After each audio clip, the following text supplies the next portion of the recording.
नमस्कार दोस्तों। तो दोस्तों, अगर आपके सामने कोई आत्मा आ जाए या फिर अगर आप किसी ऐसे घर में रह रहे हैं जो भूतिया है, तो ऐसी सिचुएशन में क्या करेंगे आप? दोस्तों, आज के वीडियो में हम जानेंगे कि भूत आदि दिखने पर हमें क्या करना चाहिए, और अगर कोई आत्मा हमारे पीछे पड़ जाए या हम पर अगर हावी होना शुरू हो जाए तो उससे हम कैसे पीछा छुड़ाएंगे।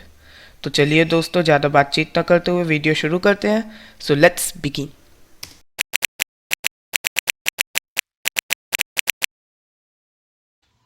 दोस्तों, कल्पना करिए कि आधी रात में आप अकेले किसी वाहन से जा रहे हैं। अमावस्या की रात है और आपकी गाड़ी से जो थोड़ी बहुत रोशनी निकल रही है, सामने पड़ रही है आपके, उसी से आप आगे का थोड़ा बहुत दिख पा रहे हैं। बाकी हर तरफ घनघोर सन्नाटा, अंधेरा है पूरा। आप जा रहे हैं और तभी आप किसी सफेद वस्त्रों में जाती परछाई को देखते हैं। वो आपकी गाड़ी के सामने से जाती है, या फिर आप सामने जा रहे हैं और आपकी गाड़ी के सामने आपको बैठी दिखाई देती है एक परछाई सफेद कपड़ों में, जो कि रो रही है। तो ऐसी सिचुएशन में आप क्या करेंगे? आपको ना उसका चेहरा ठीक से दिख रहा है, ना वो ठीक से दिख रही है, लेकिन आप देखते हैं कि कोई सफेद परछाई है सफेद कपड़ों में, जो कि रो रही है। तो ऐसी सिचुएशन में क्या करेंगे आप? दोस्तों, मेरी बात अगर आप माने तो जीवन में आप कभी भी ऐसी सिचुएशन में अगर फंस जाए तो उसको पूरी तरह से इग्नोर कर दीजिए। बिल्कुल इग्नोर। ना आपको उसकी तरफ ऐसे उंगली दिखानी है, ना आपको उससे वो बातचीत करने जाना है, या फिर हीरो की तरह चले गए आपकी वो कौन हो तुम, ऐसा आपको कुछ भी कभी भी नहीं करना। अगर आपको ऐसा लग भी रहा है कि वो कोई इंसान है, आपको दृढ़ विश्वास जैसा हो रहा है कुछ अंदर से कि वो इंसान है, फिर भी आप उसे इग्नोर करके, पूरी तरह से इग्नोर करके आगे बढ़ जाइए। ना उंगली दिखाइए, ना उसके बारे में बातचीत करिए। अगर कोई साथी भी आपके साथ, कुछ भी ना करिए, आगे बढ़ जाइए।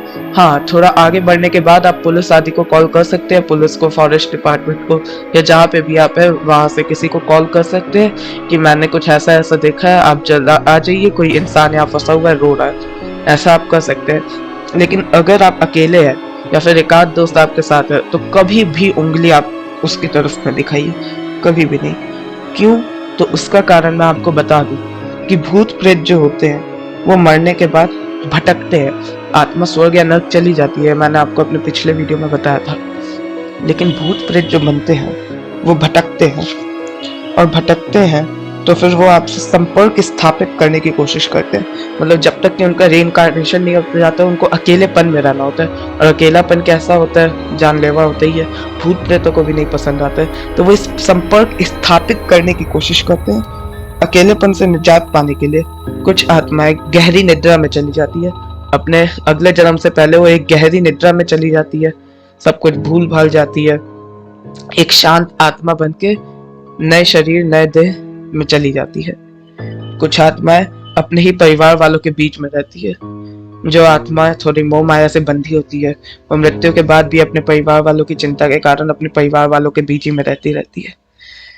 लेकिन कुछ दुष्ट आत्माएं भी होती है जो दूसरों से संपर्क स्थापित करती है, उन्हें परेशान करती है, कई बार वो गिरा विरा देती है, डराती है।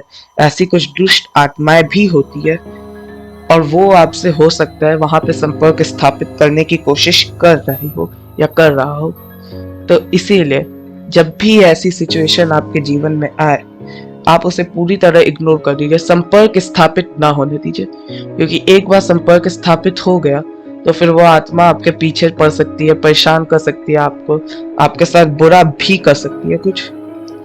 चलिए खैर दोस्तों, ये सब तो बात हो गई अगर आप अकेले कहीं जा रहे हैं। लेकिन अब अगर बात करें कि मान लीजिए आपने कोई घर रेंट पे लिया या फिर खरीदा, और ऐसी जगह पे आपने खरीदा है जो भूतिया हो, आपने कोई भूतिया मकान खरीदा है, भूतिया मकान रेंट पे लिया, तो ऐसी सिचुएशन में क्या करेंगे आप? तो दोस्तों, इसका एक सबसे सरल उपाय तो यही है कि ऐसा अगर आपको घर लगे, क्योंकि कोई भी घर जाते हैं तो हमारे हिंदू मान्यता के अनुसार हवन कराने चाहिए, तो फिर बेस्ट तो यही रहेगा कि आप हवन कराएं। क्योंकि हवन से सकारात्मक ऊर्जा फैलती है, जो कि नकारात्मकता को खत्म करती है। नकारात्मक शक्ति या नकारात्मक ऊर्जा उससे कमजोर पड़ती है, शिथिल पड़ती है।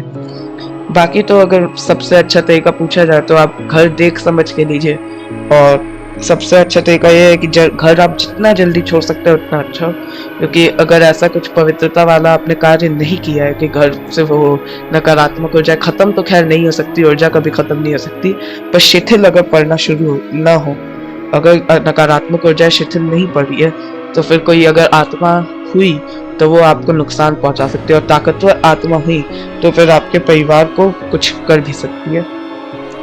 तो दोस्तों, आज का आपको वीडियो कैसा लगा मेरे को बताइएगा। भूत प्रेत क्या होते हैं, इंसान भूत प्रेत कैसे बनते हैं, ये जानने के लिए मेरा पिछला वीडियो आप देख सकते हैं। इस वीडियो के बारे में आपको कैसा लगा आप मेरे को कमेंट सेक्शन में बताइए। पिछले वीडियो का लिंक मैं डिस्क्रिप्शन में आपको दे दूंगा। अगर आपने अभी तक वीडियो को लाइक और चैनल को सब्सक्राइब नहीं किया तो अभी जाके करिए। तब तक के लिए बाय दोस्तों।